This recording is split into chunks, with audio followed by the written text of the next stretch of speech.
मी जरी कागद घेऊन आलो तरी काय ती वाचणार नाही हेही नक्की आहे। परंतु जे लोकशाहीबद्दल सांगितलं त्यांनी, जी लोकशाही आहे, धर्मशाही, हुकुमशाही, सर्व प्रकारच्या ज्या शाया असतात, लष्करशाही, त्याच्या उरावर बसून लोकशाही येते।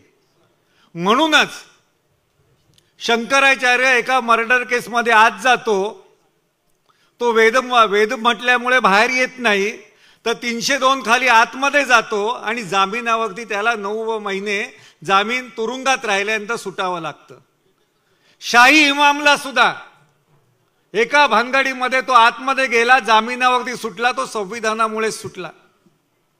अनेक बौद्धाचार्य आहेत, त्यांच्यावरती बलात्कारांचे आरोप आहे, विनयभंगाचे आरोप आहे, पण त्यांना सुद्धा तुरुंगात जावं लागलं। एक फादर डाबरे नावाचे आहेत इथे पुण्यामधले, त्यांनी लहान मुलांवरती काय गैरप्रकार केला म्हणून पास्को खाली त्याला आतमध्ये घालावं लागलं। हिंदुत्वाच्या नावाने ह्या लोकशाहीला कलंकित करण्याचा डाव गेल्या 30-35 वर्षामध्ये देशामध्ये सुरू असताना सुद्धा आपण थंड डोक्याने तिथे पाहत राहिलो। कारण आपल्याला देव, धर्म, संस्कृती ह्याच्या खोट्या परंपरेचा नाद आहे। कारण आपल्याला वास्तवामध्ये जगायचं नाही, वास्तव काय ते समजून घ्यायचं नाही। राजकारणी किंवा शरद पवारांसारखे नेते, अगदी बाळासाहेब ठाकरेंसाठी सारखे नेते, ते हिंदू हृदय सम्राट बिम्राट हे तुमच्यासाठी आहे। मी त्यांना स्वतःहून जवळून बघितले, ते इतके धर्मांध नव्हते कधी। अहो, ज्या माणसाने अंगात देवी आलेली बाई नाचत नाचत स्टेजपर्यंत आली नाशिकच्या अधिवेशनामध्ये, तिच्या डोक्यावरती हात ठेवल्यानंतर ती थंड बसली, ते कसलं हिंदुत्व असणार हो? ते सांगितलं हिच्या आलेल्या अंगातल्या देवीचा बाप मी आहे ना, म्हणून थंड झालं ना, तरी आपले डोळे उघडले नाही। त्या हिंदुत्वाच्या नावाखाली आपण इथे ब्राह्मण्य जोपासलेलं आहे, त्याला पहिला हादरा दिला पाहिजे आणि ते काम कायम पद्धतीने संघ करण्याचं काम करतं। गेल्या 2 महिन्यापूर्वी संघाचे सरसंघचालक म्हणाले की 2025 मध्ये संघाची शताब्दी होते, पण आम्ही त्याचा उत्सव करणार नाही। ह्याच्यामध्ये त्यांची एक चालूगिरी आहे, वैचारिक सासूतपणा आहे, बौद्धिक डोस आहे की आम्ही असे उत्सव बित्सव मानत नाही आणि देशाच्या ह्या चक्रामध्ये 100 वर्ष म्हणजे नगण्य आहेत। पण ते साफ झूट आहे। ते शताब्दी साजरीच करू शकणार नाही, कारण त्याच्या आधी लोकांनी त्यांची 100री भरून टाकलेली असणार। ते साजरी करू शकत नाही, कारण 2013 नंतर त्यांच्या संघ उद्दिष्टांशी आणखीन समाजाच्या कुठल्याही व्यवस्थेशी संबंध लागलेला नाही। गेले 10 वर्ष मोदी सरकार प्रचंड लूटमार करते, समाजाला फसवण्याचं काम करते।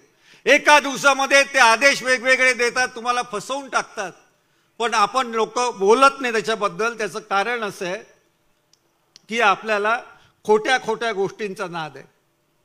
आपण सुशिक्षित माणसं, लोकशाही सांगते, संविधान सांगतं, विज्ञानावरती निष्ठा ठेवा। विज्ञान, विवेकवाद आणि त्यांनी जी सूत्र दिलेली आहे ती प्रचंड महत्त्वाची आहे, पण आपण त्याच्यापासून फटकून वागलेलो आहे। देव आहे नावाची गोष्ट कोणीच सांगितली नाही कुठल्या संतांनी। 40 वर्षापूर्वी तुकडोजी महाराज होते विदर्भातले, देव नवे जादूगार करावया चमत्कार, हातो व्यवहार पोटभऱ्यांचा। आपल्याला पोटभरे माहिती नाहीत का कोण?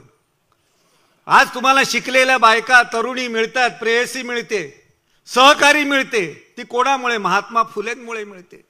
त्यांनी सांगितलंय, कल्पनेचे देव कोरिले उदंड, रचिले पाखंड स्वार्थासाठी, थोतांडे रचुनी आज्ञा फसविती, भटे लाच खाती राजरोस।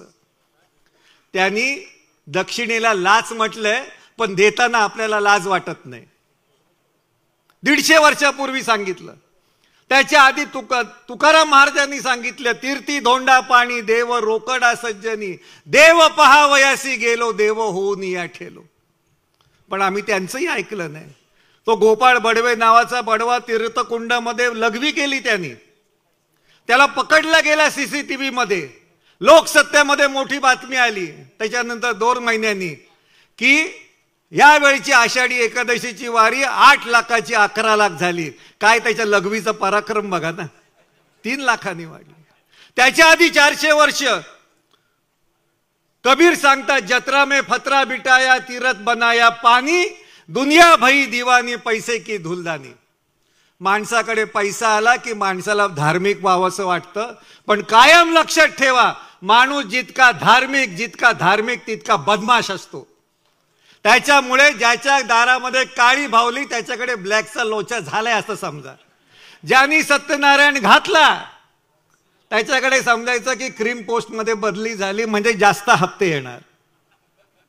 कुठल्या पद्धतीने आम्ही चालतो। संत ज्ञानेश्वर सांगतात अमृतानुभव मध्ये, देव हे कल्पित शास्त्रे शाब्दिक पुराणे सकळ बाष्कळिक। आणि आपण वेदांच्या गोष्टी सांगतो विमानं सोडायच्या। काय आपल्याला लोकशाही कळली आणि काय संविधान कळलं? संविधानात हे सांगितलंय। आणि म्हणूनच हिंदू हृदय सम्राटाचे वडील सांगतायत, हिंदू हृदय सम्राटांचे वडील सांगतायत की काय, शाहू महाराज आले, त्यांचं स्वागत असो। आदरणीय खासदार श्रीमंत छत्रपती शाहूजी महाराज यांचं टाळ्यांच्या प्रचंड गजरामध्ये आपण या ठिकाणी स्वागत करूया। श्रीमंत छत्रपती शाहूजी महाराज।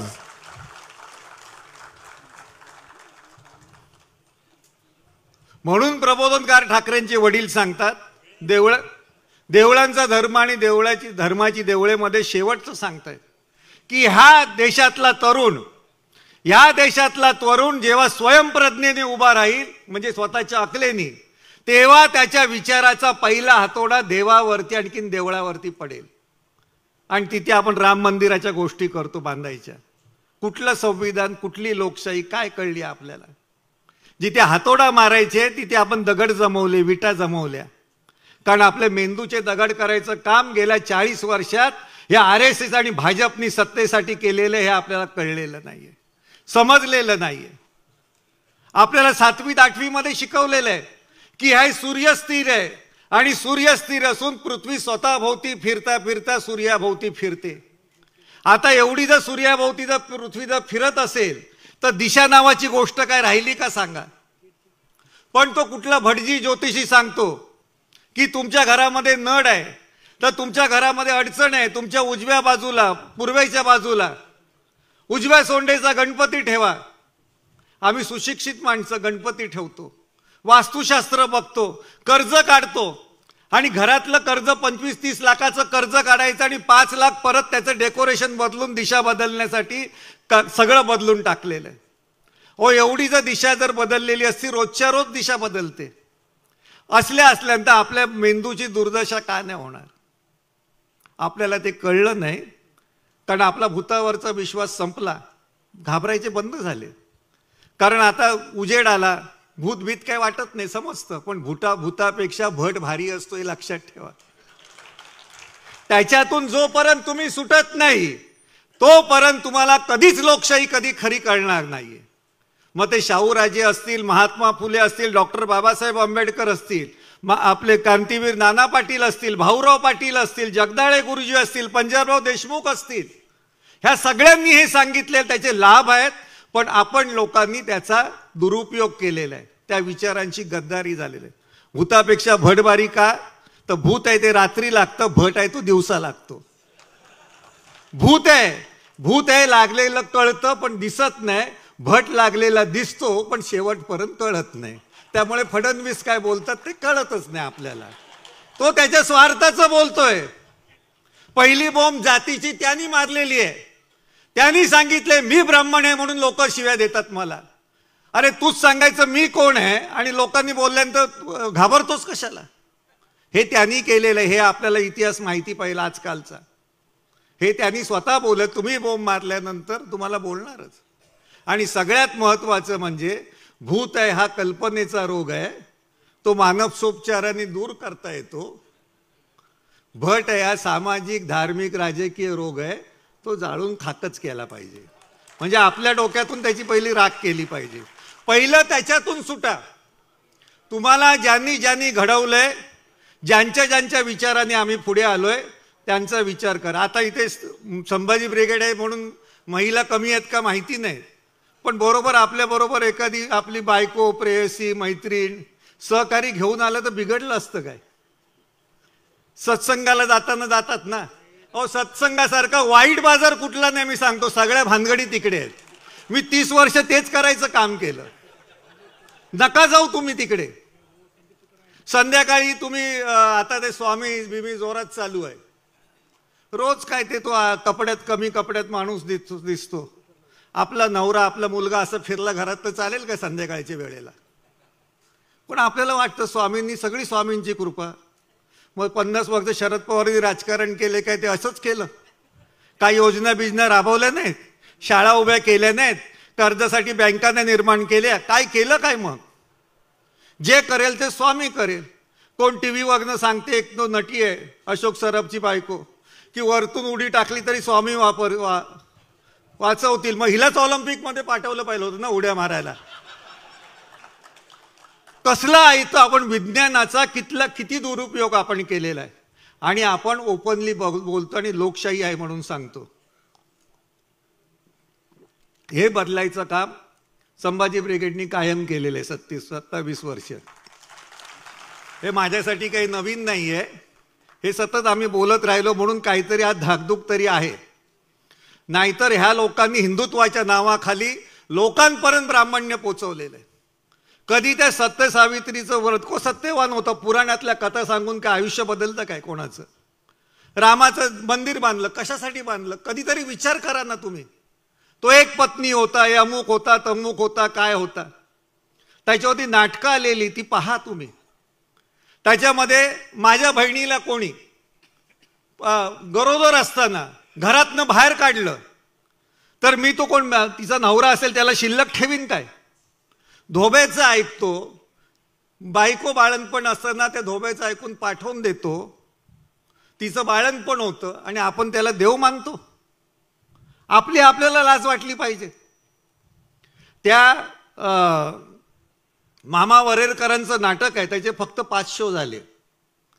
5 शोत भूमिकन्या सीता नावाची, ती जी सीता आल्यानंतर राम तिथे उभा आहे, लक्ष्मण तिथे उभा आहे, आणि लक्ष्मणाची बायको उर्मिला आहे, ती त्या रामाला विचारते, तू स्वतःला इतका मोठा समजतो, राजा समजतो, देव समजतो, अजून कोण काय समजतो? तुझ्याबरोबर तुझा भाऊ आला, तुझी बायको आली, 1 वर्ष ती अशोक वनामध्ये होती म्हणून तिच्यावरती तू संशय घेतलास।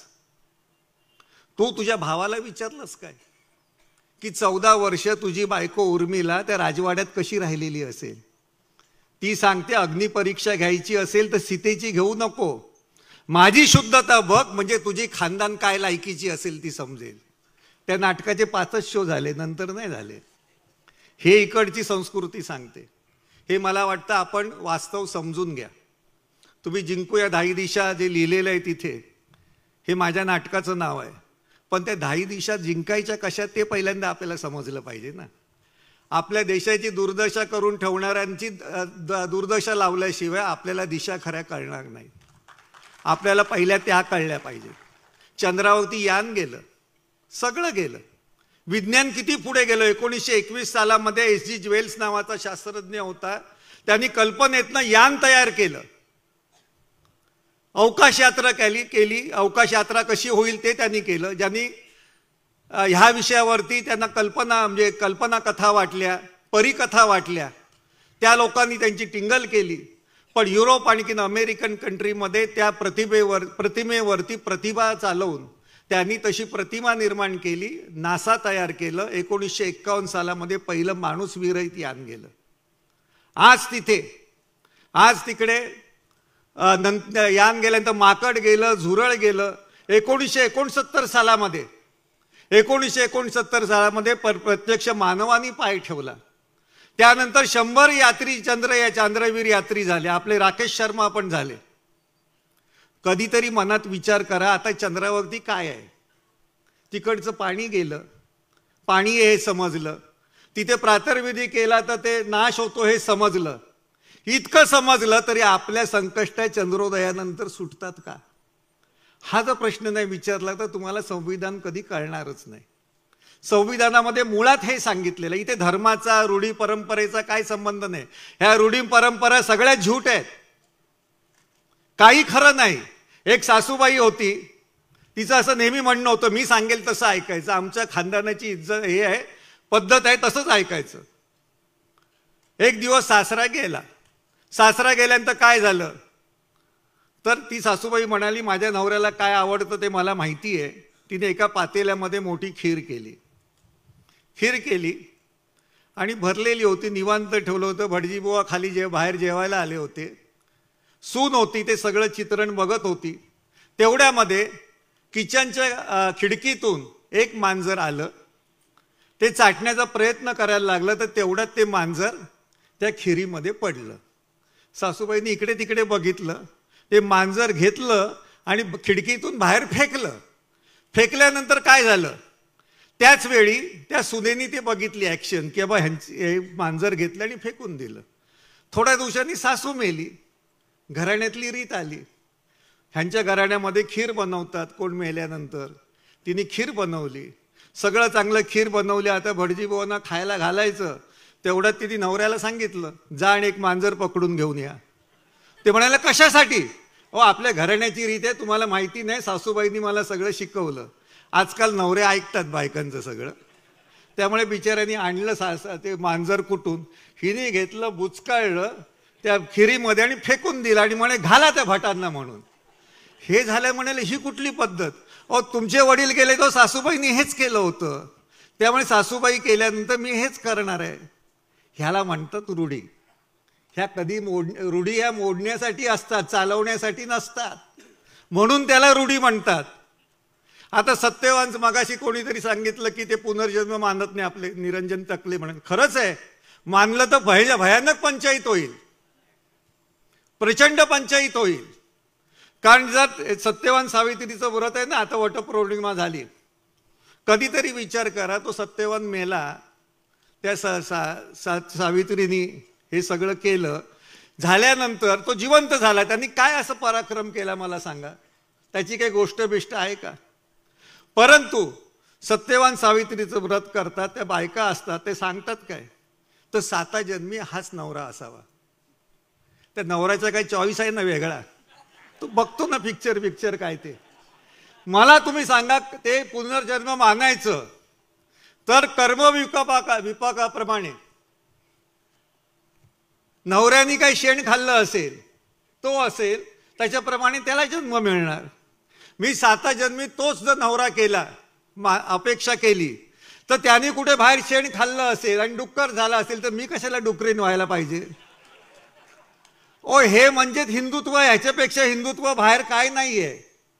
एकदा तुम्हाला भ्रमिष्ट करायचं देव धर्म संस्कृतीच्या नावाने, आणि नंतर जितकी लूटमार करता येईल तेवढी करायची. हा त्यांचा उद्योग आहे आणि आपण त्यांना संस्कृती म्हणतो, त्याला राष्ट्राचं राष्ट्रवाद म्हणतो. हे जोपर्यंत आपल्याला कळणार नाही, समजणार नाही, तोपर्यंत आपल्याला संविधानाचा अर्थ खरा कळणार नाही. संविधान म्हणजे धर्मग्रंथ नाही. तुमच्या धार्मिक अतिरेकाला गाडून टाकण्यासाठी असलेलं पुस्तक म्हणजे संविधान आहे. ते महत्वाचं आहे आणि ते पाळलं पाहिजे. आपण त्याच्यापासून फटकून वागतो आणि वेगवेगळ्या गोष्टी करतो. आता त्यांनी जे कंपनी म्हणजे त्यांचे ऍक्ट इतके बदलले, संविधानाचं जे काही चिंधड्या करायचे आहेत त्यांनी सेंगोल आणून ठेवला. संसदेमध्ये सेंगोल आणला म्हणजे राजदंड आणला. त्याचा संबंध महाभारताशी आहे. शांती पर्वामध्ये त्याचा उल्लेख आहे की हा जो राजदंड आहे तो अर्थकारण आणि राज्याच्या रक्षणासाठी आहे. पंडित नेहरू जेव्हा पहिल्यांदा प्रधानमंत्री झाले तेव्हा असा सेंगोल सगळ्या मठाधिपतींनी त्यांना आणून दिला. पण नेहरूंनी तो संसदेत घातला नाही, रोवला नाही. त्यांनी तो अलाहाबादच्या म्युझियममध्ये पाठवला आणि सांगितलं, सेंगोलचं राज्य असणार नाही, इथे संविधानाचं राज्य असणार. वाईट इतकं वाटतं की हा संदर्भ सांगणारी लोक संसदेत आहेत का? तेही तसेच की हे सांगतात काय ते रामाचं करायचं, हे कृष्ण नाराज करायला लागले. तर ह्या सगळ्यांनी आपण विचार करून आपण पुढे जायला पाहिजे. जे लूटमार होते सतत, जे सांगितलं जातं अर्थकारणामध्ये आम्ही खूप प्रगती केली, पण प्रत्यक्षामध्ये ह्या देशाला पूर्ण कर्जबाजारी केलेलं आहे. गेल्या 10 वर्षामध्ये 205 कोटी कर्ज, 5,000 कोटी कर्ज वर्ल्ड बँकेतून आणि नाणेनिधीतून घेतलेलं आहे. हे जवळजवळ आपल्या देशावरती 3,000 कोटी लाख रुपये असं कर्ज इतकं आहे, जे आपल्याला आकडे सुद्धा सांगता येत नाही. शिक्षणाचा खर्च कमी केला. सिंग सरकार असताना 2013 असताना जवळजवळ आपल्या इथे शिक्षणाचा खर्च 4.5% केला जायचा नॅशनल लेवलला. तो आज 2% येऊन शिक्षण महाग केलेलं आहे. शेतकरी आहेत, कष्टकरी आहेत. गेल्या 1 वर्षामध्ये नोकऱ्या IT क्षेत्रातल्या नोकऱ्या 3 लाखावरनं 1 महिन्यामध्ये जवळजवळ जुलैमध्ये 1 लाखांनी कमी आलेल्या आहेत. प्रचंड बेरोजगारी झालेली आहे.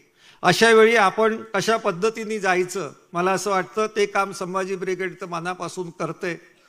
पण ते करताना आता चुकता कामा नये. आता जी निवडणूक असेल, आमची सामाजिक संघटना ही आपली सगळ्यांची, समाजातूनच राजकारण येतं, राजकारण कुठून बाहेर येत नाही. हे असताना आपण काम केलं पाहिजे, लोकांपर्यंत आपले विचार पोचवले पाहिजेत, लोकांना आपले विचार सांगितले पाहिजे.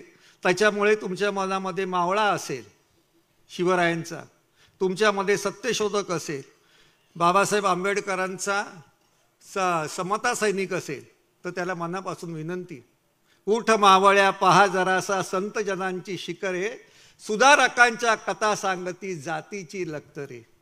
डोळे उघडा पहा साळसुद गंगेचे गोटे, शत्रू तुमच्या घरात शिरला घेऊन या खोटे. करगोटे सुटले, गोप तुटले, हिरवे निवळे पिवळे बंधनं कुठून आली ते. शत्रू तुमच्या घरात शिरला घेऊन या खोटे. भटबंगाला विरुद्ध असावा आपुला बुद्धिवाद, शक्ती ज्याची कमी असेल तो होईल बर्बाद.